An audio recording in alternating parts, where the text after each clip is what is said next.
All right. Hello, everyone. My name is Cameron Roberson, and I write under the name Rob Cameron. And most of the year, I'm a teacher, but I am also an author, and I am the author of this book, Daydreamer.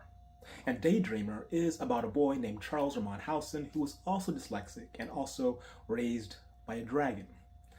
Um, there's a lot of other stuff going on here, but I think I'll just get into the story, and you can tell for yourself. Um, what his life is like and what drives him and what gives him joy and what scares him. Hopefully, you get that from the first chapter. Here we go. Daydreamer, Chapter 1, Part 1, Being Good. I know what's real and what's made up. What's real is me, sitting in the main office, waiting for the principal in this uneven chair that's got Legos stuffed under the cushions and teeter-totters if I breathe too fast. Almost messed up the drawing I'm doing on the back of my social studies test. What's real is I'm in bad trouble. After 15 minutes, or rather 15 minutes ago, I was in class taking a test. My teacher, Mr. Sargent, knows I'm bad at tests, but he makes me take them anyway. Kamaya sometimes lets me copy off hers, except Mr. Sargent made us sit in alphabetical order today, because, he said, that's how they do it in the real world. I was alone with the words, but I wasn't crying. That's not why my eyes were wet. It was because I had to read about Black history on glaring white, angry pages, boiling the words alive. And here actually I'll show the page because it's instructive on what Charles actually sees when he tries to read.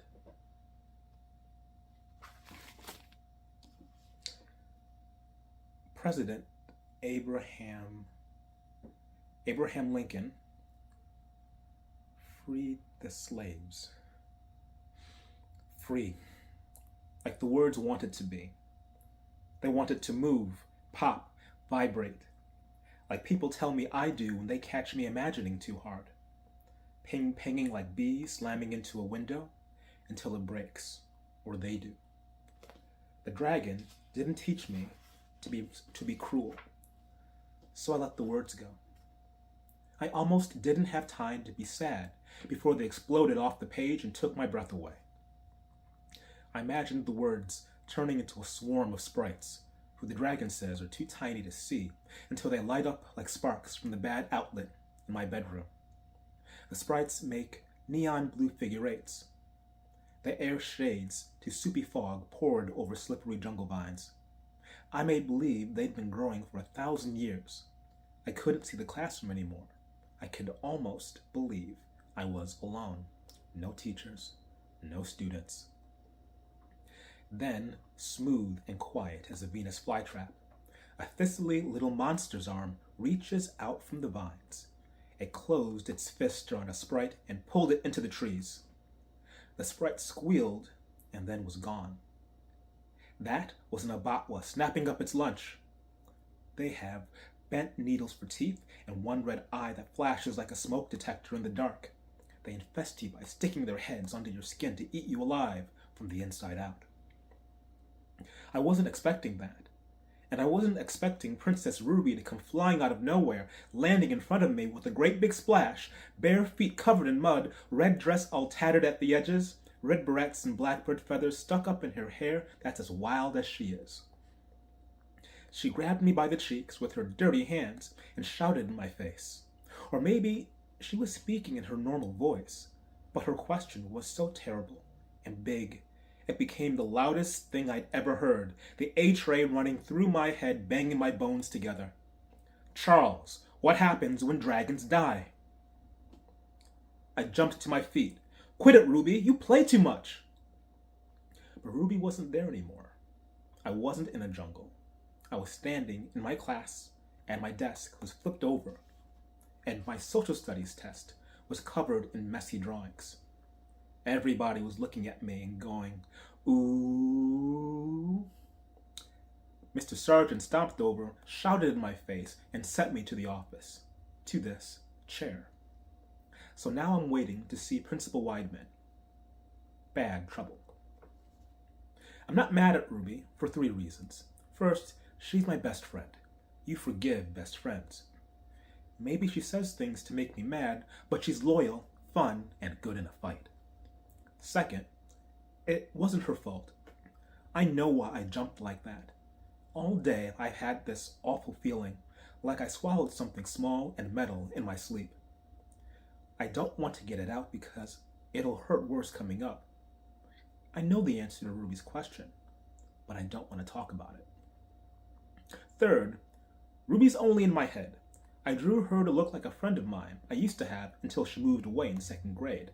How am I going to stay mad at somebody I made up? She's not real. Not like Glory Miles, my dragon.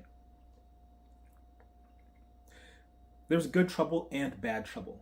Anything that gets me bad marks or sent to the principal's office is bad trouble. And Mama says I've already had too much of that. Been had too much since 4th grade. Good trouble is a quest. I want one. But the dragon won't send me on any or let me go with him on his. Young man, I look up to see Miss Jo, the school secretary, frowning at me over her typewriter. Miss Jo calls me young man, like she doesn't know my name is Charles. I nearly dropped my test paper as bus matrons, noisy parents, and kids waiting to be picked up, and teachers clocking out squeeze into the narrow space between the office doors and the long counter. I look at the clock. It's dismissal time. Don't you hear me calling you? Miss Jo shakes her head. You don't know how to listen. Miss Jo goes back to pecking keys on her big gray typewriter. That's your problem.